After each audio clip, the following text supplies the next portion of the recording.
Welcome, everybody, to Christians Against Religion. I'm Steve. And I'm Ethan. And we're all here. We haven't introduced one member of this merry cast yet.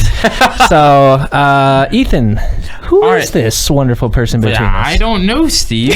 They picked me up off the road. I know. Stranger. This is Alyssa. She was one of my mentors on the debate team. So, yes, we have another debate person here.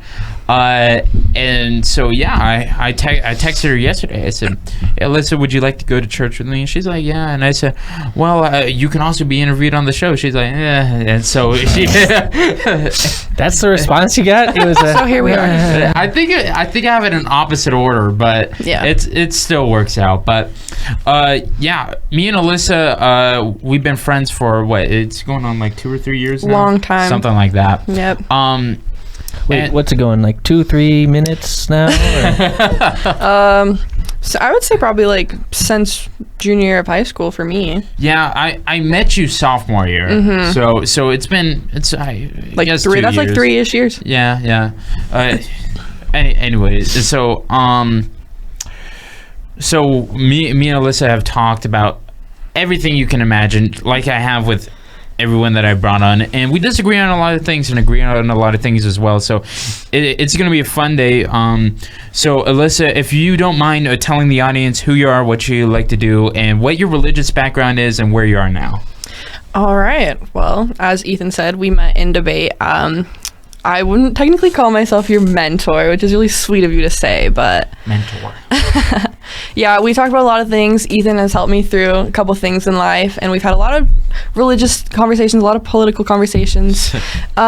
You're one of the only people I can talk to about these things and have like a normal like human conversation. Anyone else, it tends to get like not violent, but like a little bit aggressive. We start beating each other up. Yeah, it's aggressive or like just too much disagreement that we have to stop. Yeah.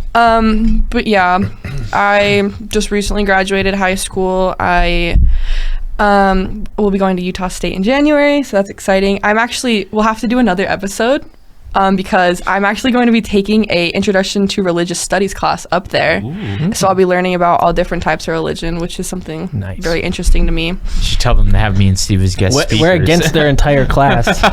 You guys are in there just fighting everybody. We have a podcast that is against your entire class, person.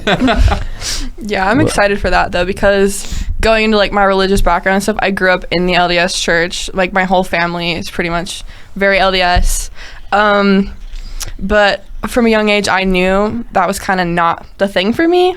It was like, it just didn't feel right. So at this point in time, I'm still kind of exploring what feels right. I'm not really sure. I just kind of stand with my major in school as like an exploratory. I'm not sure where to go from here. So, yeah. So, Ethan, I think before we go any further, I think we're going to need to do the objective truth test. Oh. Before we proceed in this. That sounds because scary. Oh, I think I know what you're thinking. Well, no, I just mean, like, I think we should all agree or disagree on what is there objective truth, is there subjective truth. Yeah. Before we get any further of talking about what things... What is the difference between the two? Because I noticed that your guys' titles is objective or subjective truth. Yeah. What is the difference between the two? So... the difference between the two is that objective is something like, okay, this is a water bottle. That's objective. All three of us can see it. This is a water bottle. Mm-hmm. But if I were to say it's a subjective truth, I would say that it doesn't. That each of us have our own perspectives on it, and that you can say this is a bucket. Yeah. And I say it's a water bottle. Yeah. And so there's no truth to it. Each of us have our own perspectives to it. Yeah. So it's truth is coming from the subject, subjective, out. Okay. So like, you. I don't know that anything is true. All I know is what I see right now is true, right. and it could be different for you. It could be different for you. It could be different for you. Objective truth is saying no. There is truth outside of my own perspective. Yeah. Interesting. So, the reason I wanted to bring that up is because I heard you say something that reminded me of our conversation with Ethan. A different Ethan. Oh, different Ethan. Like, what? Yeah, different Ethan. Yeah. And you said you're searching and trying to find something that feels right. Yeah. So, before we get into that, let's stay on this subjective, objective truth thing, and get your thoughts on that. Okay. First of all, before anything, is there objective truth? Is it all subjective? What's the deal? What's the deal with truth? What's the deal with religion? Yeah. Sorry. I don't know. Well, for me, when I think about it, I know the idea of there being one God is false. Like, to me, that doesn't make sense. I hear Ethan making sound over here already. Wait, I just went. Yeah. I don't know. An interesting thing for me, I actually have a little like quote saved on my phone. The word omnism, I think is how you say it, or omnism, which is like the definition is like the idea that there's truth in all religion, but none of them are like subjectively right or wrong. And sounds like Ethan. I know. Yeah, keep going. You would Steve get along. already. You would get along with Ethan. Really well. I don't think we get along. Different Ethan. Oh, other Ethan. Other You're Ethan. gonna have to like Ethan, clarify. I'm gonna get confused. EW we'll call him. Yeah. EW. Okay. Yeah, Ethan Walter. Ethan Walter. I watched that episode, just not all the way through. Oh, did you? I wanted to see if it was. Oh, yeah. Well, if you saw like I don't know the guy until we met him. Yeah, We're friends now, but the last 40 minutes, Steve was just completely silent. He refused to engage with it. So this goes along. well, my mic was really quiet that time, so I could like. So he was just. It kind of worked anyways because I couldn't have said anything. But Yeah. anyways, all Yeah. that aside, go ahead. One Sorry. other thing I'd like to point out, something that to me feels more correct is the idea of like reincarnation, because I had a conversation during like COVID times with one of my friends who is an atheist, and so I was like talking to him about it, and he was just like, yeah, you just die and there's nothing after that. The idea of that to me is terrifying because the idea of death is terrifying. Like, I am very scared of life after death. When I think about it too long, I feel like I want to implode, like just existential crisis type stuff. Right. But yeah, the idea of reincarnation to a certain aspect to me feels correct. I honestly have no like education or no like idea on that, because like I wouldn't know if I were to die, if I would come back as like a fly, a dog, another person. I haven't made that like decision yet, but Right. yeah. Okay.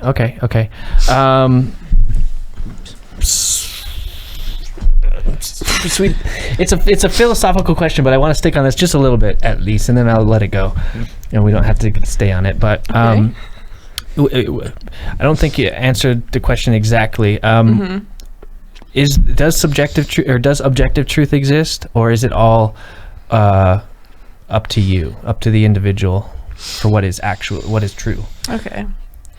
And I don't know, it's like it's a philosophical question. Yeah. People are still arguing over this that have been talking about this for years. So it's not, you don't have to come up with the answer now, but what are your initial impressions, or what, do you have any thoughts on it?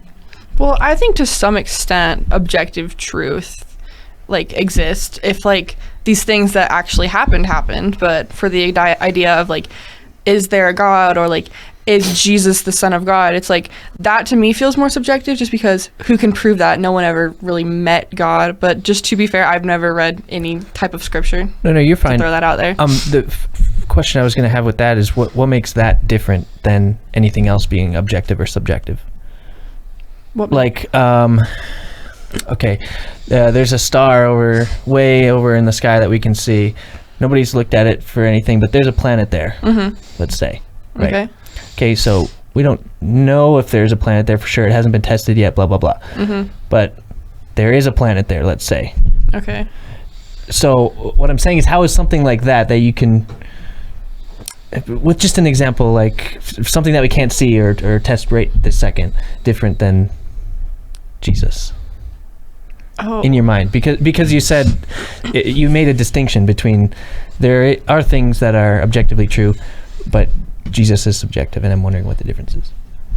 I don't know. I think it's just because of the topic, I guess. But like with the idea of like the star, that's like a thing, and we know that would be out there in the solar system, but also it's technically subjective because no one's seen it. But if you believe it's there, which I guess is like the whole point of religion, basically, I don't know. Right. Okay. How about one that I don't know. The star example's kind of dumb. Or maybe I'm just dumb. No. I was trying to get at the point that even though let's say I don't know.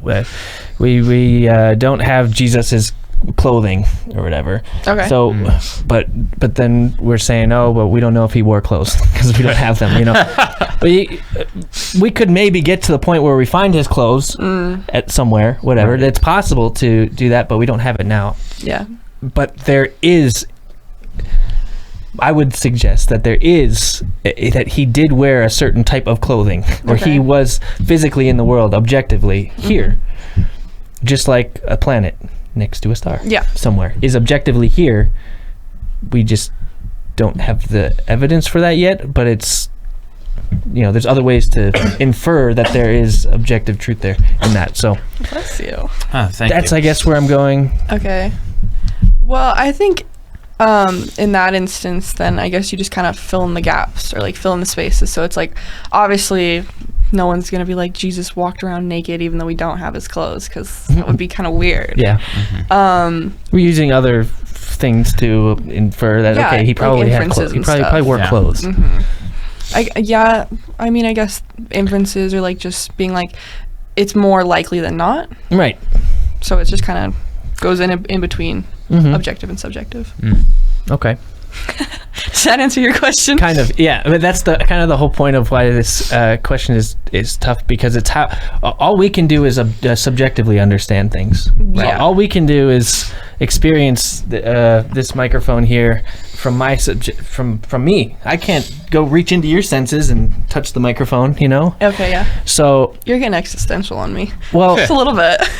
But it's important though in this question of religion, because we're experiencing everything subjective, but we either have to accept or not that there is a microphone here outside of me, right? And it's the same with religion, with God, because if you're saying all religions are true, I don't know if you're saying that, but if you say something like that, well then we're kind of throwing objectivity out the window. Okay. Because then that's essentially saying there really isn't objective truth. At least in this matter, there's not. Which, how is that possible? Is that means religion's made up, or God is made up? So, just I'll shut up. Go ahead, Ethan. No, buddy. No. Do you have any response to that? Well, I was just gonna say, I forgot what I was gonna say. Hold on. Just something along the lines of like, it's like, to me, religion seems like, yes, these objective things happen. There's like physical evidence, but then most of it's subjective. So like with the thing I was saying, it wasn't that there's like that all religions are true. It's that there's truth in all religions, which is a little different. Just saying like some things that's are a very Mormon answer. That's the most Mormon answer I don't want you ever to say that about me ever again. I'm sorry. Every LDS missionary has told me that exact same line. That is funny because they Yeah. always dance around the question, huh? Which is kind of what I'm doing. Absolutely. So you're saying that not all religions are completely true, but that there's truth in each religion. Okay, that's different, right? Yeah. There's pieces of truth, and I think people, that's pretty agreeable. Yeah. Yes, I mean, so would you I'm trying to think, because okay, so you wouldn't agree with the statement that all religions are true then? There are some religions that are false, or all of them are false. Yeah, just because when you said that, it made me think of like religions where they like sacrifice people, or, like kill babies and stuff like that. Maybe isn't true. Like you shouldn't take it out on other people or animals. By the way, something to note on this. Sorry, Ethan, for cutting you off here, again. I had nothing else to say. We generally the reason for that objective thing. I'm not saying that. We're in favor of objective religion, like you must be baptized by flicking water from the sink at your baby specifically, and that is objective truth. So Ethan and I both understand that as far as Christianity goes and our faith, there is objective truth, but we are fallen creatures that don't have the capacity to understand a lot of it, and we can disagree and have different opinions on things. So the way we would go about our Christianity in everyday life and all that is a subjective experience. Okay. And that's why it's a relationship between God and us to figure out these things as best we can.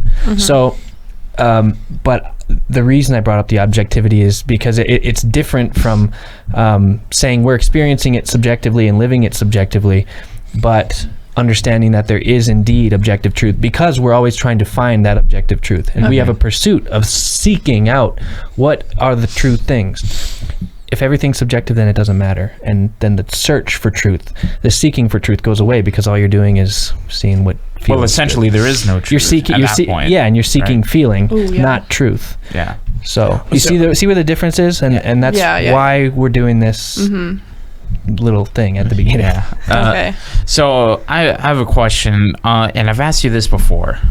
Okay. In your pursuit of religion, truth, whatever you want to call it, are the evidences for it more important, or is your feelings towards it more important in your journey?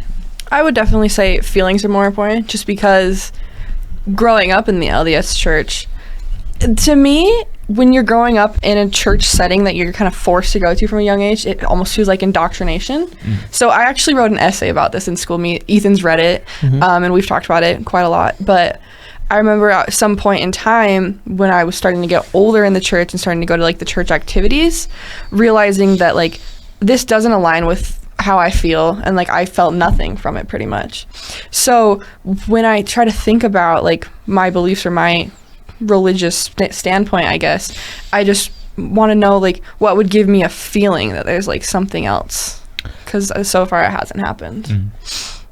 So I guess my question then is, are you looking for just something that makes you feel comfortable with death? Is that kind of your reason for this? I mean, that's a tough subject for me, but I don't really know. I would say, probably something that would make me feel at peace with the fact that I'm going to die one day, everyone's going to die one day, but also just at peace with the fact that I'm living on this pretty terrible earth. I'm living through these pretty terrible times. Just like something that's kind of like a comfort blanket. Right. For reality and for the world I live in. Yeah. Okay. What if you, it's a hypothetical question. Okay. What if you found something that was comforting to you, Deepak Chopra, his I don't know, teachings are very comforting to you, we'll say. I think I said his name right. I forgot. Yeah, I think you did too. His teachings are very comforting to you, and you go with that. Okay, you accept that. Okay. Now you find out that it's actually not true. The truth is, I don't know, something that's uneasy, we'll say. What would you value more? Because it sounds like you would stick with Deepak, even if you know that it's something else is true, for example, or Deepak's lying. whatever this, it doesn't matter, but you find out that what's comforting to you is false. What do? First of all, who's this Deepak that made me he's like a spirituality guy that you connect with the universe and all that. I think what he says is ridiculous. It's my opinions. And sorry, Deepak out there, but sorry, Deepak fans.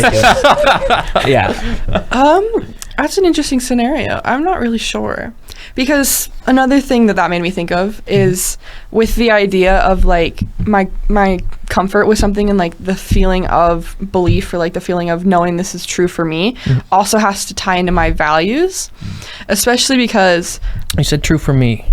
Yeah, because I don't know. Religion's a really tough subject for me, just because of the experiences I've had. Like, I went to seminary all 4 years of high school, grew up in the church, had a lot of family issues because I didn't want to go to church anymore.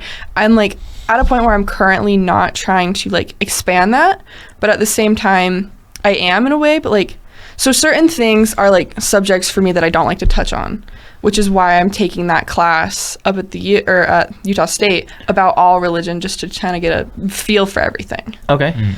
And so, I forgot where I was going with this, but like, with the idea of that, I want to be able to find something that like makes me feel good and comfortable, but also ties into like what I value as important. And I don't want to get into like politics or anything, but Ethan kind of knows my stance on some of those things. So like, just the political side of things too, or like the things that are political but really shouldn't be deemed as such, that are important to me, should also be important in my beliefs, if that makes sense. Yeah, I mean, Okay, that does make sense, but I guess you're saying you just want to find an overall worldview that you can, that all aligns together, right? Yeah. Yeah. Everything working in synergy. Well, I know that's probably not going to happen, which is why it kind of renders my plan not very useful.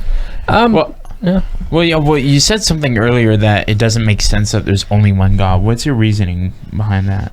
Just because I remember learning in like history class about the ancient gods. I forget the names, but like all the ones like Aphrodite and all that. Because like, I mean, I don't know. I don't remember if they said that they were like physical people in history.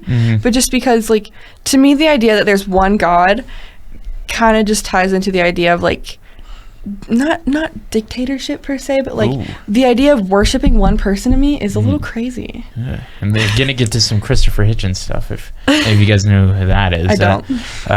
That was his whole argument. Okay.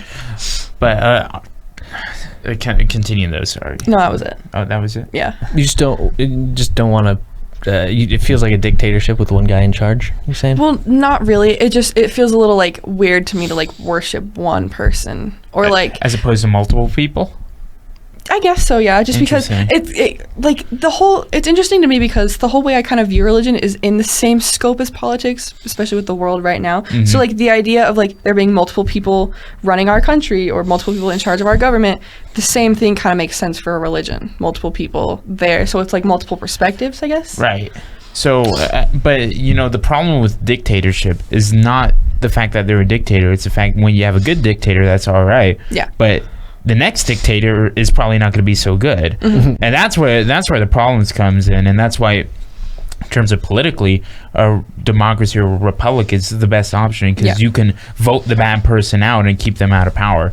So, what I would say to that, outside of whether it's true or not, that God is good, and so I'm not bothered by giving him worship because the things that God has like not done for me but saved me from is so astounding to where I literally he wouldn't even have to command it. I would worship him nevertheless. Really? Yeah. He's changed my life, and despite my sin, he still loves me and shows me grace and is continuing to turn me forward. And that's what motivates Christians, true Christians at least. Like. Well, and that's kind of the whole point. Like, it's sort of the problem with having a dictator worshiping one person is like you're framing them as a person, so they have the good and the bad. You know, with them, you know, we got to put up with their quirks because they're commanding us to worship them. But the whole point is that the things that are good, it's like, what if you could worship? Wouldn't you worship just pure goodness? Like everything that's good, there would be nothing to really complain about worshiping, if you will, because. You're praising goodness itself in a way. Okay. So like taking the idea of a person out of it, pretty much? Well, or like... Well, yeah, either way. In this example, sure. Like, it's called goodness for a reason, because it's something that people value and, you know.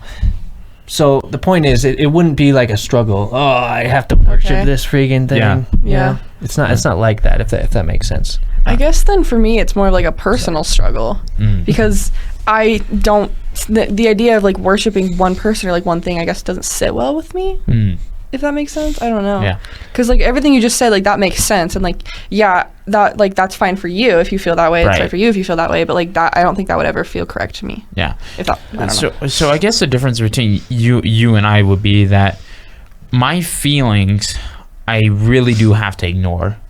Really? When it comes to Christianity. Oh yeah, because if I went off of my feelings, I'd either be Buddhist or LDS. Like, I say that with pure honesty, especially living here in Utah, coming from where I was in community, I knew the people in my neighborhood in Florida, and then moving up here and I'm isolated. Mormonism is the most tempting thing to me. Really? You know, and you know, going on a mission and being high up in a church and respected. And Steve doesn't agree with this, but it's just based on who I am as a person. I hate not knowing people and not being a part of the social structure. You know, whenever people talk about general conference at church. Ethan, you got me. Do you want me to put on a general conference for you? You guys have a general conference at your house?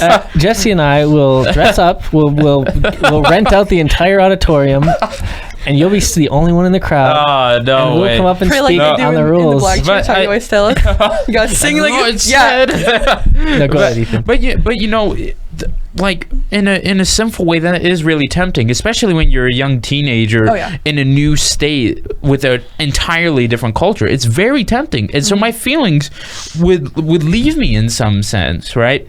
Whereas maybe if I like some girl that'll only date LDS people, well, shoot, grab me a Book of Mormon and a suit and tie, and I'm ready to march on out there, you know. So my feelings don't dictate truth. Okay. The reason I'm not LDS is because, in my view, in terms of evidence and in terms of comparing it biblically, it's not true, right? Christianity, I've put my faith into, and I find the evidence supporting that faith, right? And so that's why I'm a Christian. And I have feelings for God now that I'm born again, but as a man of flesh and sin, those feelings are not for God. They are for everything else. Okay. And so that would be the difference. All right. Yeah. So why don't you tell us, I guess, a little bit more about your religious experiences then in the church, because you said that does dictate a lot of how you feel now. So maybe if you can find the roots of some of these things. All right. Or help us understand it. She's like, we're in like a conversion camp. Just kidding. What? No, because you're like, find your roots. Tell me where this all started. No, I'm just kidding. I know, I'm kidding. I'm teasing. We, we're Ethan and I are sharing our perspectives. We're not. Hopefully, you don't feel like we're. No, you guys are fine. Yeah, I don't know. I'm pretty open when it comes to the conversation of religion, just because I know that I don't know everything and I don't know a lot, which is why I'm. Neither do we. Going off what you kind of said before we get into that, that's why I think I rely more on feelings right now, because I don't have that idea of like truth and faith and like the good book or like what is true in like certain religions, because like I don't think I'll ever read the Book of Mormon or the Bible. That's just my personal opinion. I don't know if I started to believe in, what's the religion where they read the Torah? Oh, Judaism? Yeah. The Torah is the Bible, though. Oh, is it really? It's just a few books of the Old Testament of the Bible. Which is interesting to me that they all tend to like come from the same place, just strewed differently. Yeah, but we'll get into that after your point. But yeah, that kind of is just my point, because like as of right now, I don't have that truth, and I'm not actively seeking it. Right. It just is like based off feeling. Right. So going into like my background, my whole family.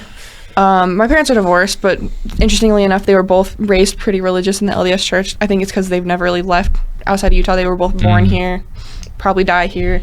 Except my dad, he wants to move to Florida.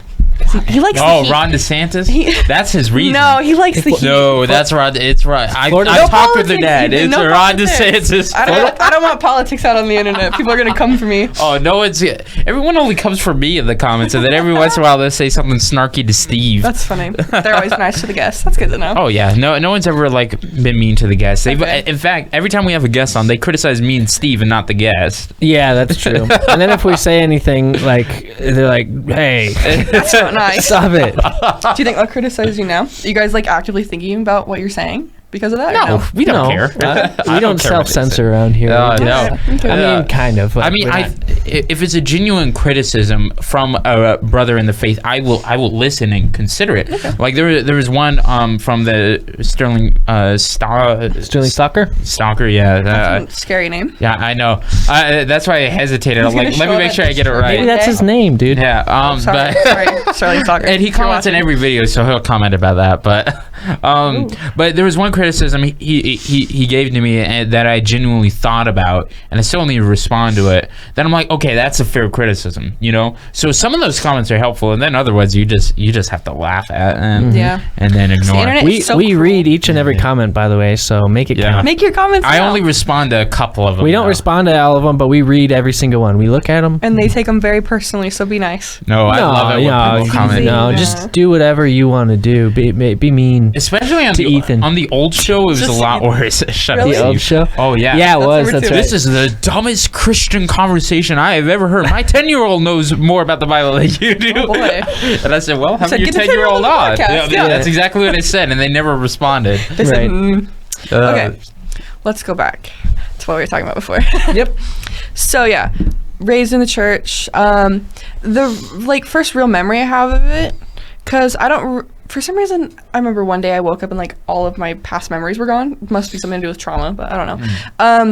the first real memory I have of it is when we were living in these apartments, and one of my favorite people associated with the church, who I no longer see anymore, came to our house as like a, hey, you guys are of the age to start going to Young Women's now, as like a way of getting us back into church. So it started from that, and at the time I would go with my best friend, so that was like my kind of grasp, like my hold, like you're my person through all this confusing like stuff that I don't know anything about. And so we would go to Young Women's, and obviously there'd be like all the like religious stuff sprinkled in, but most of the time it was just fun. So it didn't really like register in my brain until we started going to church again, because my mom became really good friends with the bishop, because he would go to the girls' camps and stuff, which is kind of weird. He'd be like the only guy there out of the group of girls, but he had his own tent and everything. So yeah, we don't need to go there. But he was a really nice guy. He was really sweet.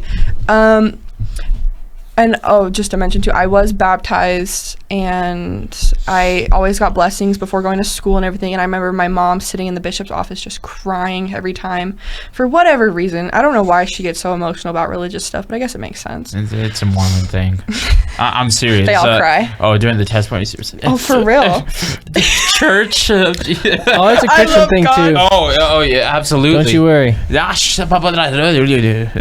Okay, go ahead. I'll tell you. Do they talk like that? Oh yeah, speaking in tongues in some of my I've never heard background. someone speak in tongues. Well, I just did it. He for just you. did. So Really? That was real first- tongues? I thought you were joking. Oh well, I don't think it's real, but It's that's the what whole it sounds point like to me. Is that really? we don't think Oh, it's okay. real? I'll give you a quote on one. Abiba Baha'i glory. Like that's what my old bishop used That's to a say. real word. Like, that's real? What does that mean? It doesn't. It means nothing. I put it in Google Translate. And literally, How do you spell that? Translate. it means nothing. It's a lie. The whole point is people will say, "Oh, they're communicating in the language of the spirit." So Okay. it's like Okay. it's essentially indiscriminate babbling of nonsense. Wow. So, yeah. I mean, there are genuine Christians who say that tongues are still applicable today, and I'm like, okay, you have the right to believe that, but I personally don't think so. But sorry to Yeah, interrupt. if you believe in tongues, go for it's it. okay. At one point, I did, and then I swiftly didn't. You speak Yeah, tongue? same. No, You don't know any? well, From it's not believing knowing It- anything. it- all you it's have like to, you feel it, and it's So you just just it's like like all you do is word out words. I'm serious. After the show, I'll Yeah, play you tongues. videos of That people is- speaking in I tongues. bet you it sounds like policy spreading, like Shaq. Yeah, that's well, it sounds like what I just said. It's or Say it again. Just There's say one- random nonsense. I don't Yes. want to. That's speaking in tongues. I might there's be one like speaking from something wrong. Paulo White. It's like You sound like you're casting a spell. That's what she was doing. She had her glasses down like this with the mouth. She's a wizard. And she's like, from Africa to Egypt to like it gives me brain. Wow, worms. that is weird. So yeah, that's That's tongues tongues. for you. There's a little intermission there. and Oh, man. they'll the pastors and people that advocate for it will say, "Oh yeah, I spoke in tongues," and then somebody said, "Wow, I didn't My know you life spoke changed." fluent German or something." You know? That'd be cool. Yeah. So I'm not gonna discredit those stories. I don't know if it's true or not, but Speak German to me right now. it doesn't. Yeah. I mean, God the can power work of the through. Holy Spirit. I think God can work through plenty of things like that. So possibly, but I think the overall majority of it is a bit silly. Okay. So, All right. but so who knows? But yeah, that's tongues. It's a little silly in our opinion, Okay. It is a little silly. When Yeah, you well, said it sounded silly. and Yeah, well, likely untrue. The only person I think genuinely had a moving of the spirit to speak in tongues was my grandma. It was the only time, and I've sat through literally hundreds of people speaking through tongues. It's the only time I thought it was genuine. Really? And it sounded Did genuine. you see it? Yeah, I was right next to her, and she was crying and all that. And my grandma, she's not a faker. Like she's one of the most genuine, straight up people you'll ever meet, right? Is this the grandma you've told me stories about? No. No? I've never. Die. No, see, you're thinking of the racist grandma. Oh, That's okay. a different one. Okay. That's Got my it. great grandma. Yeah, that's a totally. Ethan's told me some funny grandma stories. I can't. Not on the pod. Non-disclosure agreement. Yes. Oh boy. Oh man. All right. Okay, so where were we? Oh, we were talking about your experience of Mormonism, Yeah. your mom crying, and that's how we got off topic. Yeah. Mm-hmm. And I'm almost wrapped up here because it's not very long. One thing I forgot to mention though, when I was still, well, I guess this could tie into now. So about at this time, she started making us go to church on Sunday, being like, you go to Young Women's, you should start going to church because like it's good for you. It's pretty much the only reasoning I had. But it was like around this time where I started to be able to like form my own thoughts about things. So I was like, this doesn't feel right. Like, I don't agree with this. But obviously my whole family being LDS, I can't go against it, because anyone in my family who has remotely done anything wrong or gone against church in some sense is kind of like an outcast, because you know how Mormon families are. They love to talk their drama. Christian families are like I that. hope none of my family members watch this. Oh, you're not gonna show? It depends on how small the town is for Christian families, I think. If it's a small town Christian family, it's like, ooh, Jamie went over to the Methodist church. Yeah. I don't think she knows she's going with the devil now. Well, I don't want to throw any of my family members under the bus, but Right. like one of my cousins has done some not religious, like not very good things in her life, Okay. and she gets pretty much like, I don't know the word I'm looking for, but like everyone just talks about it all the time. Like, she's got all these tattoos, she was pregnant before she got married, all these things, and it's like, Sin. yeah, pretty much. It's like she's not good. Like, we don't want you. The thing they say to like me and my cousins and my little sister is like, we don't want you to turn out like her. Like, we don't want you to be like that, which is what everyone's worried about. That's what's gonna happen. What if her tattoos were like Like, I don't know, pictures of all the 12 apostles and like a cross. Yeah, I or know. like, well, not Is that Mormon blasphemy? Mormon No. tattoos. It's not. Not at all. So Tattoo cross. No, Huh? Aubrey's not blasphemy? gonna get that as her first tattoo. Really? She asked, "Is it blasphemy to have a cross tattoo?" Oh, I thought you said. I thought I heard Arby's in there, and I was like, "Dang, I'm hungry." Arby's, Let's go get some we Arby's. have the meat. I got For Arby's the other sandwiches. day. Sponsored Not by sponsored. Arby's. Not sponsored. We are sponsored by Arby's. That's how you get sued, Ethan. Oh, Did you not know that? You can't. Not sue a sponsor. sponsored. Arby's is not a sponsor of this show. They're not a sponsor. You're not affiliated. Ethan's Not yet. Ethan's voice for sponsors means nothing. Just, yeah. Just don't listen. I'm just psychotic. Then. But anyways, Let's no, wrap it's up not this blasphemy. church. Okay. It for the cross. It's fine. It's fine. Okay. We'll finish the church topic and then we can go on to something else, I guess. Or just keep spurting off. It's good, all yeah. just conversation. There's no segments. Conversations, whatever you want to talk about. So yeah, from my understanding of what you said, so your mom wasn't originally forcing you to go to church on Sunday, but like you go to Young Women's and all that, and then she forced you to start going? Well, I honestly don't remember if we went when I was like a little kid. Interesting. We probably did, because like I was pretty young when my parents got divorced, so obviously like a lot of things are gonna happen there. It's not like you're gonna prioritize church over like your divorce settlement, I guess. I don't really know. My sister was a baby, so I don't So it remember makes that. divorce easier. You know what the funniest thing to me, Church? Alyssa, and I'm starting to call this out. We were at a banquet, and both of her parents are there, and then the mom looks at her dad and says, "See, this is why we're not together anymore." And I started cracking up, laughing so hard. The way watching those two interact is the funniest thing, especially with our old debate coach, just both of them sitting there like talking to him. It Oh was my so gosh. funny. I was like, oh my Greatest thing I have ever seen it. So But weird. I don't know. I funny. just had to say that. Yeah. But Very different people. so when you were originally having these feelings about not liking the church, what specifically were you not liking? Was it the doctrine? Was it their practices? Was it the church itself? I would say a little bit of all of it, honestly. Interesting. Because for me, something that really bothered me, especially like in seminary, is you're both gonna not like this very much. No. The lack of like women in. How dare you? In a women's group, there's only. Wait, what was it? It's seminary. I don't know. In a women's group, there's only men. Yeah. That'd be an odd women's group. You Yeah, show them, that's it's what I'm all men. They're all in drag. No women Usually there. we're not this How joking, dare you. but I don't know what good, it I is like about it. today. Oh, It's my energy. I'm it's really good. confused. So lack of women. It's just like in the church in general, though. So like something that always kind of bothered me is the idea that what is the thing called that women can't have the Priesthood. yeah Yep. that. But I know that they like have maneuvered around that, and Oh yeah. also with like the gay thing that we were talking about with the guy, I forgot his name, Sean. Yeah, It was yeah. Sean. Is that you can be gay but you can't act on it. Why are you making that face? I was gonna say this is what happens when objective truth is how you feel at any given moment.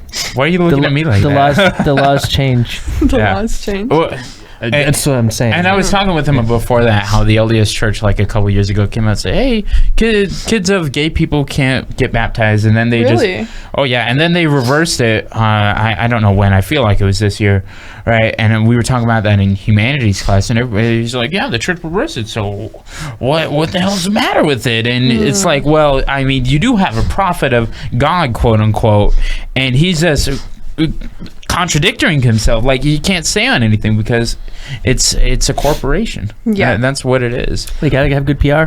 Yeah, I know. And they don't get much of it. That's funny, because that kind of ties in with what we were talking about like my values have to line up with like my truth, and that was like one of the things that to me I was like, hey, that's not really right. We went to a what would you call that, the little lesson or like service right before this, and some of the things they were talking about, I was just making a couple faces. I was wondering if you picked up on. I heard you, because we were talking about homosexuality, and I'm over here making just so Sean was like giving impressions of like Westboro Baptist, and dang it, I you could hear the snarkiness like the whole time. I'm like, Alyssa, keep listening. I promise it's not this bad. I'm still going to get up and leave. I know. I'm done. I'm like, just listen. What was he saying? Well, he was talking about Sodom and Gomorrah. Oh, okay. Right. It was a really good. I was about to say talk, but that's LDS language. It was a really good lesson. Yeah. Right. Basically, what he was going through, how the Bible clearly states that homosexuality is a sin, right, and that in the Old Testament it's punishable by death, right? And Sean's like, okay, well, Christians, why aren't we doing this, right? And he asked it rhetorically, and he says the only way to maneuver around that, and that's not the right word, but the only reason we don't is because God has reconciled the world, and so at this point, God isn't judging homosexuals for their sin because He's paid for it. Yeah. So it was really a genius of a lesson, and I learned a lot out of it. So yeah, but the first 30 minutes, I'm like, Sean, you better hurry and get to the point, because I know his point, but Alyssa doesn't. Oh yeah, and Alyssa, like, and I'm so grateful for this, by the fact that I am able to be friends with people that are on the opposite side of everything with me.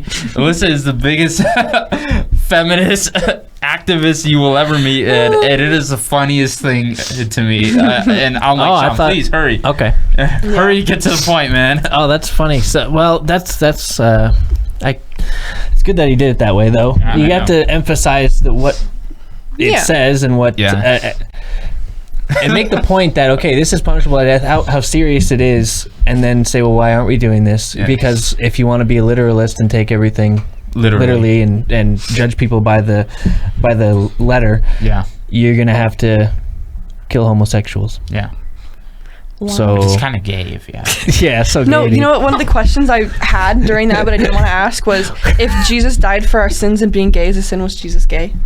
No, because it's like how Christians say Jesus became a child molester for you. That's not. Yeah, I know. It sounds really bad. That's not what it is. It's that Jesus suffered for them. Yeah, he bore the punishment that was for us, right? And so we're saved by that. And so Jesus didn't become a sin for us. Actually, no. Paul says Jesus became sin for us. I don't want to think of Jesus as a child molester. No, I don't like the idea of that. It's not like that. But he became sin in terms of God pouring out blood from every pore. No. God pouring out the punishment and the weight of all sin on him, and so that way God can be just by forgiving us of our crimes. Well, wasn't he tempted to by all things, though? Yeah, he was. So then he was tempted by anything you think of. Yeah. Well, I hope not child molester. Yeah, I hope not either. Yikes. That's something I remember very vividly about seminary, too. The lesson about the day that Jesus bled from every pore, it's always so violent and so terrifying to think of, though. I feel like the LDS Church, from what I've seen, not being a member, but they tend to, that's why they don't like the cross and everything. It's the scare factor, isn't it? They tend to there was a big emphasis on on like, oh, it's too brutal to do this. So they make it seem like extra bloody and like, oh, why would we shy away from that stuff? And then they talk about the garden as being the place where Jesus suffered, right? So and atoned for the sins. Yeah. Which is totally unbiblical, but right. Either way, it's because of the emphasis that they put on certain things. I encourage you, Alyssa, to watch The Passion of the Christ. It's done in the original language that they spoke in Arabic, and Mel Gibson's second finest movie. What do you think is his finest? Braveheart. No, I'm just kidding. Braveheart was pretty good, though. I've never seen it. It's on my movie list. I just watched it a couple months ago. It is pretty good, but I encourage you to watch it because it put me a reminder, like I will. We'll have a movie night or something. I'll get all my buddies around to watch. Favorite. You know, it's funny. For the longest time, I forgot what the movie's called, but one of the movies. It's not a fun watch. Okay. Yeah. Well, funny story. One of the like religious movies. I don't think it's technically like a church movie, but it's about Jesus. I forgot what it's called though. For the longest time, it made me cry so hard every time I watched it. Really? Why? I don't know. I don't remember it because I can't even remember what it's called, but it's about Jesus and it's about like his story and stuff. The same thing that they show you at like Christmas and Easter, pretty much. It's not called the Bible, is it? No, I know there's a I think it's miniseries called like the that Son of God. I think is what it might be. So Son of God is the movie that they base off of the Bible series. Yeah. I used to watch that all the time, and it made me cry. It made me sob so hard. Did you guys ever see Bible Man? I liked that movie. No. That show. You saw it? Dude, he had like they had like lightsabers in it, dude. It was like they're like yellow and purple, and he looked like Batman but yellow. It was terrible. It was probably, I would like to go back and watch him now. So Son of God was like actually. That's a good point. We should actually looking back on looking back on Son of God the movie. It's actually made kind of terribly, Really? but the music is done by Hans Zimmer. And it is some of the most beautiful music. I have it downloaded as a playlist. Like it'll make you cry, and so along with that and Jesus being put on the cross, and it's very emotional. Yeah, it is, and it that is one of the ones that made me cry. But The Passion of the Christ doesn't really have that. It has showing the pure suffering of Jesus and how they show the worst scene of the movie of him being whipped, and you could see, and this is historical, where the Romans had like pieces of glass and bone in the whips, and they just strike Jesus 40 times, and it was the most painful thing to watch, heart-wrenching. Why 40 specifically? Because that was just his punishment. I don't know why Pontius Pilate did that. Yeah, it's one of those movies that's trying to show historical accuracy and like just no frills. Yeah, sort of. Except with like the demon baby, I was a little confused by that. That's right. But you just have to watch a movie to see it. We'll watch it and we'll come back. Yeah. I don't know. It's interesting. I've seen it once. Really?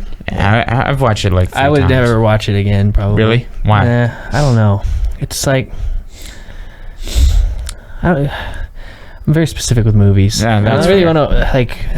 It's one of those movies I can. At the end of the day, it's still made by Mel Gibson, and so you gotta watch. I'm not gonna give it extra power in my faith, so. Yeah. But the point of that being, going back to LDS people showing the brutality, it was a brutal thing. Crucifixion. You watch any like YouTube video of top 10 worst ways to die. Crucifixion. Why would you watch that? Oh, I watch that. I find it so entertaining to watch. Kind of scary. From Infographics and all that. Great YouTube channel. And Infographics has a great YouTube video.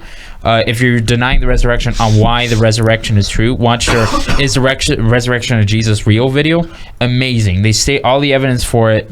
Great YouTube channel. Send it to me. Yeah, I will. And so it was an awful, brutal thing. And so Jesus was so stressed about it, and there's actual medical studies you can look at talking about what Jesus went through. I could give you a book that has it in the case for Christ of it's an actual medical condition that under like intense stress, the top blood vessels will actually burst, and that's what happened to Jesus, and that's why he started sweating blood. That's scary. So it's an actual thing that can happen, because Jesus, he wasn't just there like, oh, I'm gonna die. He was begging God not to let him die. Like, that's what he was praying about. He's like, Father, take this cup from me, spare me, you know. But at the end of the day, he's like, your will be done, and that was a perfect submission. And so when he died, he not only died for the sins of the world, but he showed the perfect submission to the Father, which is what we are supposed to do. So and that's why I can't do. Yeah, I was supposed to say, do we have to die that brutally? No. Okay. No. We can't. Well, we can die brutally, but the point is that You don't have to. yeah. Okay. Yeah. So Oh boy. Well, many of the apostles did. Peter was like crucified upside down and stuff like that. I need to take a break. Do you? Use the bathroom. All right, we'll Okay. keep talking. You want to keep talking? Yeah, can you give me a water bottle while you're out there? Where are they? In the refrigerator, right behind the wall over there. Yeah, they moved it. It used to be in different. Yeah, I know. It's really It inconvenient now. Yeah. Okay, so do you have any? Hey. Do you have any input so far? I don't know. I had something to say on that, and I forgot. I don't know why it's so hard for me to like remember all these things or like just keep track of everything. Just Hey, it's the because. same here. Yeah. I'm trying to think of another thing from seminary. Because it's so funny to me that I went to seminary all 4 years, like Yeah. pretty willingly. Like I didn't want to take the class, but Didn't I- you sleep through a lot of the classes? Yes. I remember you telling me this. Yeah. I didn't really skip a lot until senior year, Really? which is funny because then I just go sleep in my car. Wow. Like I did that for a couple classes, not just seminary. So, would you ever like sit there and pay attention and ask questions or anything? Yeah. Oh yeah. Interesting. This is what's interesting to me though. In that paper I wrote, I talked about seminary, and I remember specifically being like, when I ask questions in seminary, I'm not asking from like a religious standpoint. I'm Yeah. asking more from like a life view standpoint. Because a lot of Okay. the things they talk about in seminary specifically is like taking the doctrine and taking all this stuff and finding a way to apply it to your life. Yep. It doesn't have to technically be religious, because I think they know a lot of the kids don't want to be there, yeah. and it's obvious. too. That might be the reason, because I went to a seminary class one time, and I wish you would have come to mine. That would have been fun. I went to my girlfriend's, and they were talking about my probably favorite scripture, Isaiah 53. Lucky, huh? Right? Yeah. And it talks about this servant of God that is getting pierced for his sins and crushed for our iniquities. So Christians interpret that as Jesus, and so do LDS people. But what bothered me so much is the seminary teacher, she's like, now, class, I want you guys to write down how this applies to your life. Yeah. I'm like, it doesn't. Like, what? It doesn't. That is God we're talking Yeah. about. Yeah, and I wanted to just scream and be like, guys, stop listening to this, you know? This is crazy talk. It is. Yeah. Oh, thank the Lord. Some water. I'm going to turn water into wine. There was wine there too. I was like, oh, look at this. I just watched Bruce Almighty yesterday. That was a good again. show. I love that movie. Funny. I Favorite- love the idea of Becoming God. no, Morgan No. Freeman as God. Oh, Morgan, and you know the funny That's thing funny is to he's an me. atheist, man. Really? Oh yeah, yeah. It's Oh the man, boy. it's crazy. He's the best God. Like, But my number one God is Yahweh. Number two is Morgan Freeman. Morgan Freeman. yeah, yeah. Wow, that is really funny. I didn't know that. Oh man, yeah. That scene where Jim Carrey is like over the bowl? tomato soup Yeah. and Jim Carrey's good too, though. Jim Yeah, Carrey's yeah. pretty good. Old Jim Carrey is the new Jim Carrey. He's a little crazy.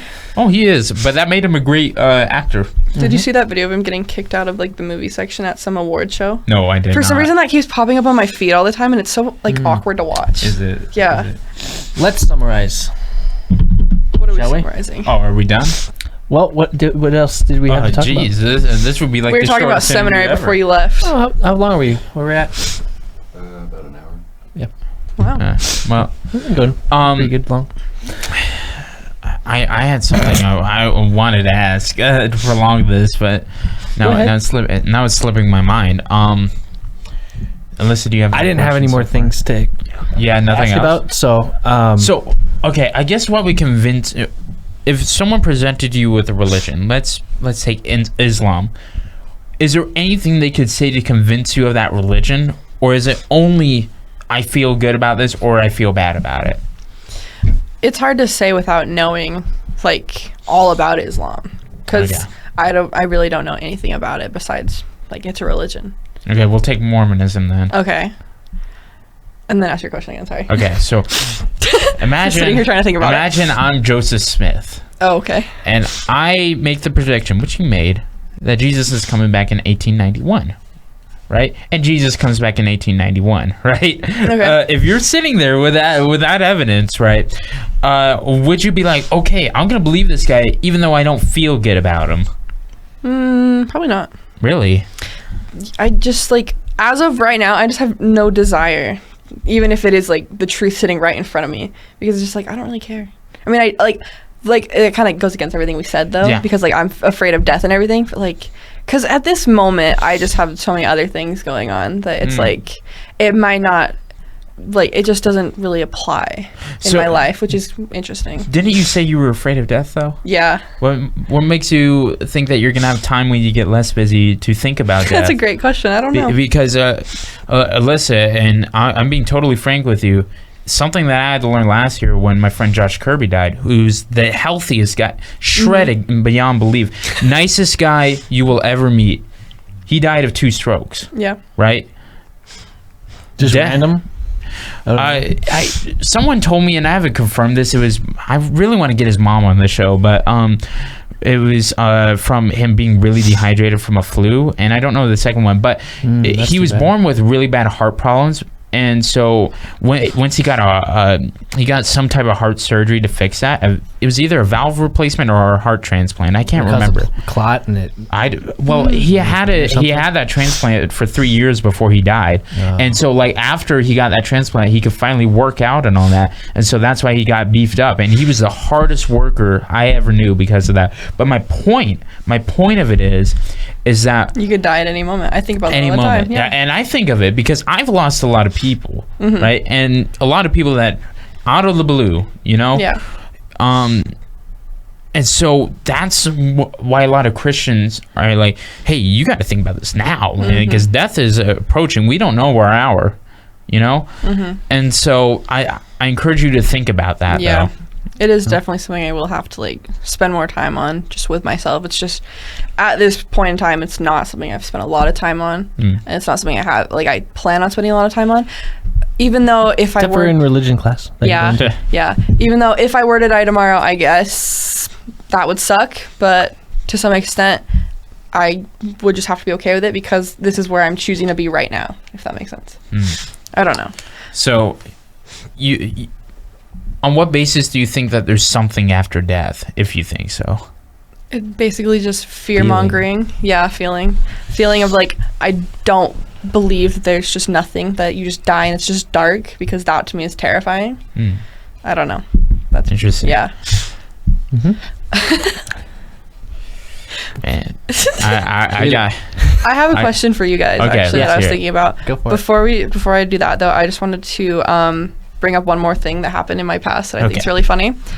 One of the times when we were getting ready to go to church, I was getting ready particularly slow, and I was in the shower, and my mom comes in, and her and my sister are like all ready to go, and I remember her screaming, "This is the devil doing his work on you," and just slamming the door and leaving. I just thought that was really funny. Because another thing interesting too is in like religion, I guess specifically LDS, I haven't really seen it in other places, they're so like fearful of the devil and all that, like it's such a horrible, bad, negative thing that like but also I feel like it's not talked about enough.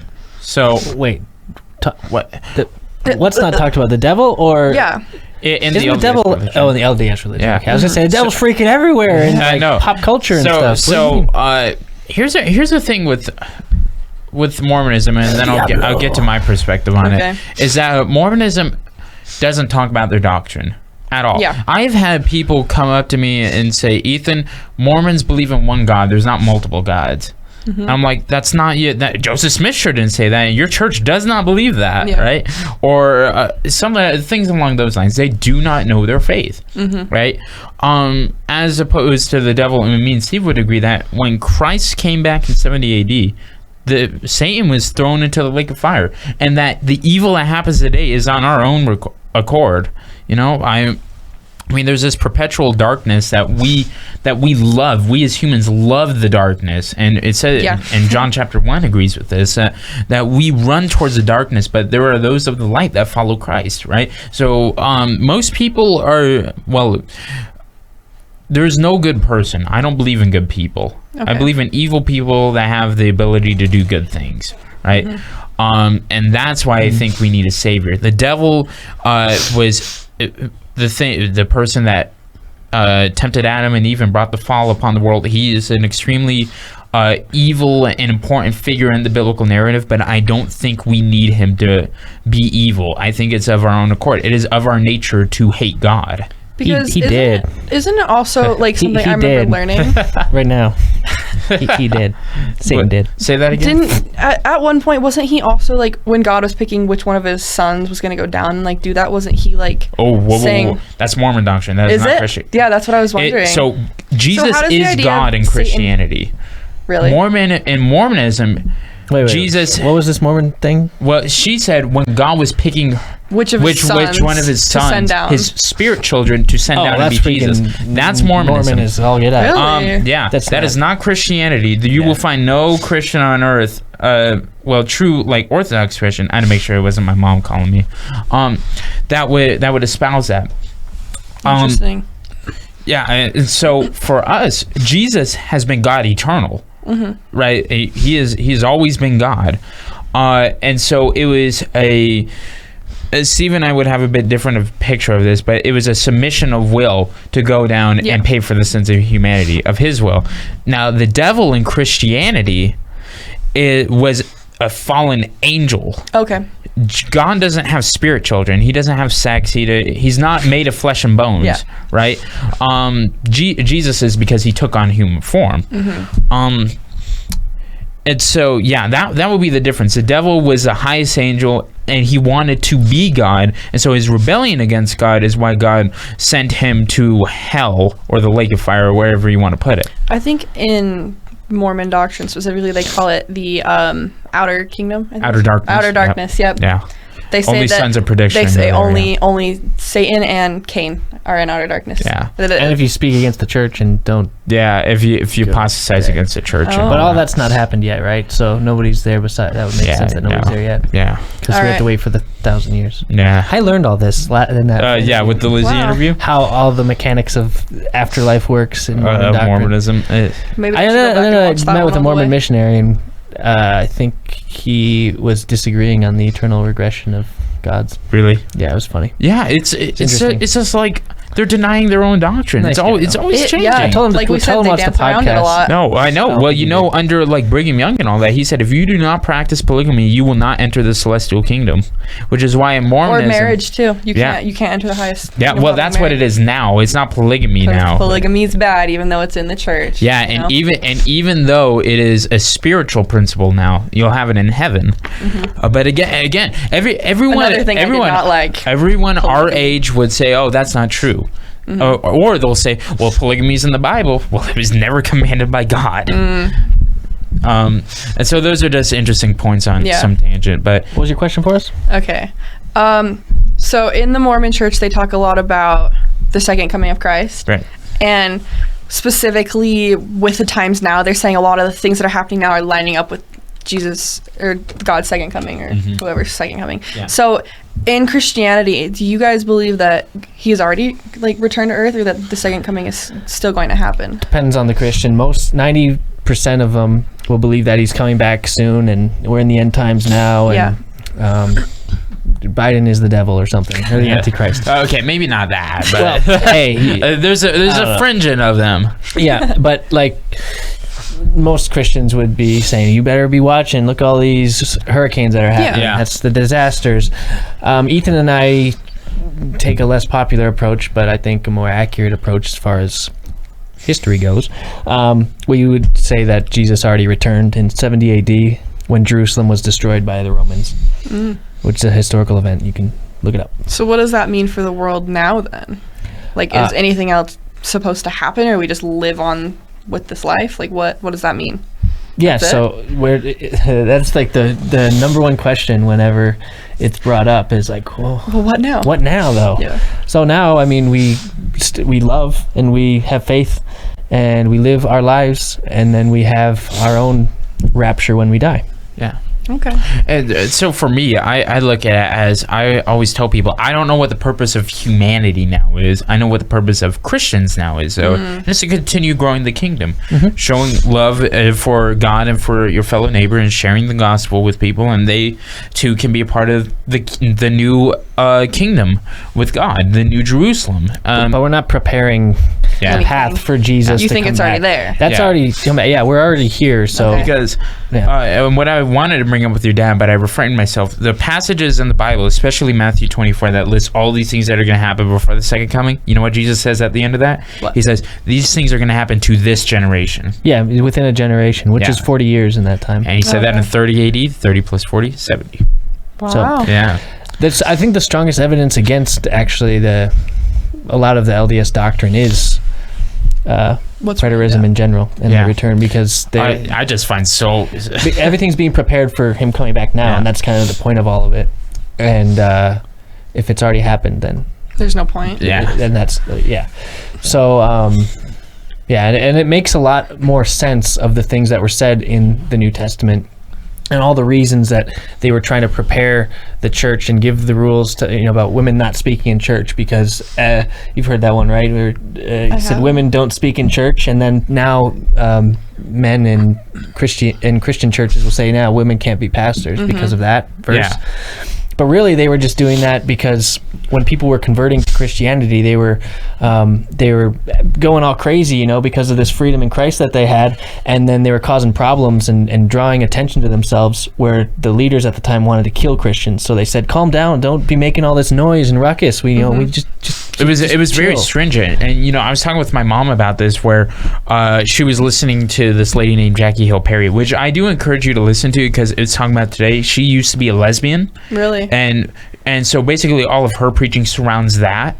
I'm gonna need you to send me like a receipt of all the things I need to go over. I always, every interview I say, you gotta listen to this guy, this guy. I'll send you this stuff. Okay. But she was listening to it, and I said, okay, Mom, what are your thoughts on Paul saying, I command that there be no women teachers and all that. That's not the exact quote, but it's basically that. And my mom's like, well, what about all these prophets in the Bible that were women and were teaching? And I'm like, okay, that makes sense. It's an application to that time and to the church, right? And it makes sense with the destruction that followed, because they were literally saying, like, you be ready, it's coming soon. And then it did.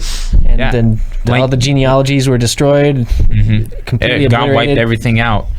So like a Jew cannot know that they're a Jew today. They'll tell you they know, but they don't. Really? Because and Mormonism practices this. They have tribes of Israel, but the actual tribes of Israel were recorded in a genealogy. So we know Jesus was from the tribe of Judah because he was from the tribe of Judah, right? Like they recorded all this stuff. The Jews were really good with records, but it was all in the temple. And so the Romans destroyed all of it. So not a single Jew knows what tribe they're from. And so that's why the Jews are kind of idiotic for thinking the Messiah's in the future, because the Messiah needs to come from the tribe of Judah, and they have no way of We are not an anti-Semitic podcast. We love all Jewish people of all types, and you're the best. Oh. Okay, bye. Okay, bye. he had to specify that. I'm just saying it's illogical that, especially since the Messiah was supposed to come before the destruction of the temple, right? Yeah. But we're going off topic here. But the point is, that it's true. It's the diaspora. It's the spreading of the genealogy. Biblical prophecy not only leads us to conclude that Jesus was a Messiah, but that he was coming back within the generation of the Jews in the first century, right? Okay. And so you have as far back as 400 or 500 years before Christ being born, prophecies talking about when the power of the holy people is shattered, all these things will have taken place. What has taken place? Oh, the end times prophecies. When was the power of the holy people shattered? 70 AD. So that's why we take it that way. But everybody churches, especially the LDS Church and evangelicals, make a lot of money off of the second coming of Jesus. So they'll never pay any attention to what we're saying here. Okay. So with that, then, when he supposedly came back, was he just like walking amongst people? Like, is he still here? Or does he die at some point? No. Like what happens to him? He comes back, and then what? He came back in judgment, right? So a lot of preterists, I don't know what my view on this, say that he didn't come back physically. He came back in judgment, right? And I would lean towards that category. And then he raptured up the church that was there, the believers that were there, and took them back to heaven, right? And so he wasn't walking around. He came back in wrath. Like, he came back to destroy and wipe out Jerusalem, which he did. And he wiped out the temple because it was a signature of an old age. And he led the Romans to kill 1 million Jews in wrath. So, and that's historical. You can read about Josephus, who Sean quoted here. He was living in Jerusalem. He was a general that was fighting against the Romans, and he writes down there was chariots and angels in the clouds fighting against each other. I mean, and so I'm like, well, what does that mean? You know? So it's all end times prophecy, all fulfilled. So then, also another follow-up question to that is, with all that, like, being said and already being done, does that mean that, like, if, like, would that mean that there's no way that the world could end today? Or, like, is the end of the world still a possibility?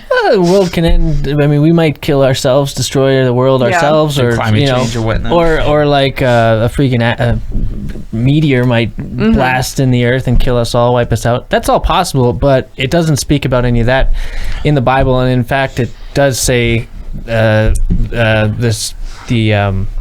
kingdom of God will continue to grow forever. So I tend to think that we'll survive whatever natural crap happens to the earth. Even if the world would blow up. Yeah, and I love space, so I think we should go to space. Explore space more. One of the things me and Steve agree on is science stuff. Yeah, science stuff. Space is very much that. Yeah, so I'm all for humanity spreading out a little bit. Give it a little space, go to Mars. Get something on the moon. Well, eventually there is an end point to the universe, so which is where observable end. We can't. I'm saying like the universe will end in its entirety in terms of like a heat death. You mean? Yeah. Or a cold death, depending on which theory you take. So to me, I interpret that verse a little bit differently, but I get your point. Well. Well, okay, it doesn't really matter. But the point is, we'll talk about this afterwards. It'll continue. It's debatable. It's debatable. It's debatable. Like all things. Everything. Yeah. So, but I tend to think it will keep going, and we're good. But we could die. I don't know. Yeah. Well, you're gonna die one day. Well, I mean humanity. Okay. In general, but so then, in like the Bible, does it have like a start, middle, and end point for everything, or? What do you mean? So like with what you're talking about, if like you think in the book it says that like Christianity will go on forever and humanity will go on forever, but you're also saying that like what you said, that the universe will eventually like inevitably end. Right. Well, like, is that in any books or is that just like theories? We're talking about science, but saying that the kingdom will continue to grow, that's in the Bible. Saying the cosmos will never end, that's in the Bible. Okay. Right. But how do you take that to mean? How does that work in reality? It's so the debatable. interpretation I take is that the Christian age will and this is like these are verses that are not like. This is very specific points that are not that important, really. Yeah. But we're just kind of fun to think about. So I'd ask. So I think Christianity will never end. Like the glory of God with his and his fellowship with his people will never end. Whether that's a physical people or spiritual is how I take that. So like within Christianity, Christians are Israel. Right, so it turned from a physical Israel to where anybody could be a part of Israel, not by the blood of Abraham, but by the blood of Christ. And so we're all made children of Abraham. So there's these beautiful pictures in the Bible of that, right? So you can, I take the interpretation of that the Christian age will never end and it'll continue growing. Yep. And as far as this is a little side tangent about space still. It is possible that the universe is expanding now from the Big Bang or whatever, but it could go back down and contract again. Oh yeah, I know what you're talking about. And bounce. Another like supernova. Yeah. So supernova is a star exploding, but like the whole thing can have another Big Bang. Yeah. It could go on forever. Is the point I'm trying to make. I got a funny meme I got to show you guys after. So, but with all these things, it's funny in science. Either way, you kind of have to take it on faith that either one is true because we really don't know. Yeah. So. And there's not really any like hardcore evidence either way. It's just speculation off a reason. Back to objective truth. One of those answers is right. We just don't know which one it is. Or all of them are wrong. Or it's something else. Yeah. Yeah. So who knows? I guess could you ever see yourself being a Christian? Where do you see yourself in 5 years? Yeah. I hate that question. I barely know what I'm going to be tomorrow. Is there a Jesus fish on the back of your car or no? No. I'm just kidding.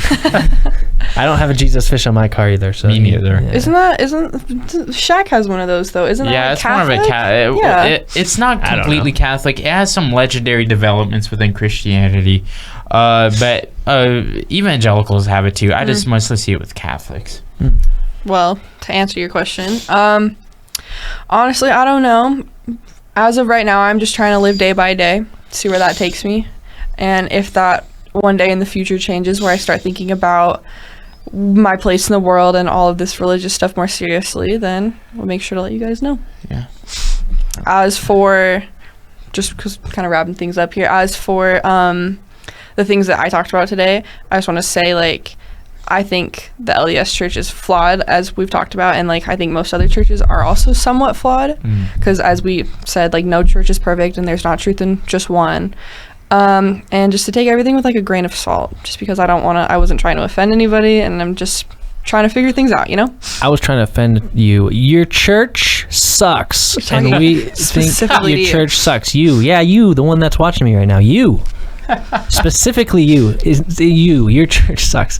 No, anything run by men is flawed and will fail. So And women too. men and women, yeah. Anything run by humanity. Equality. So humans are Equal flawed. rights, equal fights. Right. So just take the lessons you can and take the spiritual lessons you can, and enjoy the community, but keep in mind that your relationship with God is your relationship with God, not your pastors. And remember to go check out cult.love for information on all this stuff. And remember to seek God in spirit and in truth always. And Alyssa, you want to add anything else?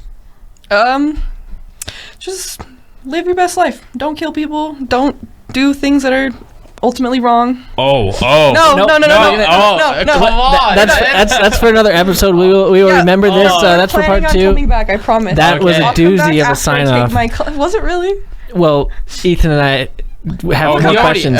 You and I have talked about this, but Steve knows exactly where I'm going with that. Yeah, so we're going to skip out on that, and we'll just talk about it next time. But thank you all so much. We love you. Go in love, and subscribe, like, yeah. comment. Subscribe to their cute little channel. To my Yeah. Steven Anderson It's supporters, cute. stop arguing with me. Your arguments are illogical. I will be responding to them though. to all those Duffy Strode people, keep commenting. That's fun. That was our first reaction video, and it's I know doing it's well, still so. doing great. send us stuff to react to. Yeah. And follow us. Christians Against Religion. It has a couple underscores in there, but Car. what she said. But just type in on Instagram Christians Against Religion. It'll pop right up. Same logo. Follow us on there. We'll be uploading reels every once in a while on there. And we're finally putting our podcast out on actual podcast platforms. So be in the lookout for that. Find Ethan Foster at Ethan Foster on Instagram. Go follow Quarter on YouTube and Instagram. That's CHORDER. And Well, since we're doing this, we're selling fossils on Quarter? eBay. yes, we are. And This is the plug, the advertisement hour. This is Ethan what is sponsors fossils. this podcast. Yeah, You your know what? fossils. We sponsor our own podcast with our other stuff. That yeah, we do. I know. that. And no one's bought anything. Yeah, someone did. It's like $3. Yeah, and I did told $3 You get should have made a higher minimum, bro. I know I should have, but because that thing's worth at least 13. So what I Why did? didn't you sell it for more? Hold on. So what I did? I have my Ethan's friend, losing us money already. I have my friend put the bidding at $550, and she said I won't buy it though, and so I just had her to drive up the price. Okay. So when it ended at $5, I just canceled the order. Oh, nice. Which was nice. Okay. Yeah. So I didn't lose a bunch of money off of that. But Fossil Bros, Huge look money, up, $5. Fossil Bros. Yeah. Fossil Bros? Is that what it's called? Fossil. Yeah, that's our account. Cool. Yeah. Fossil Bros. Who else is in it with you? Me. Oh, you too. Yeah. You're both selling fossils. That's Yeah. awesome. So we'll link it in the description so you guys can find it. Not any of the cool fossils are up yet, but they're decent. And until next week, I'm Ethan Foster. I'm Steve. And we'll see you here next time on Christians Against Religion. Later. Bye.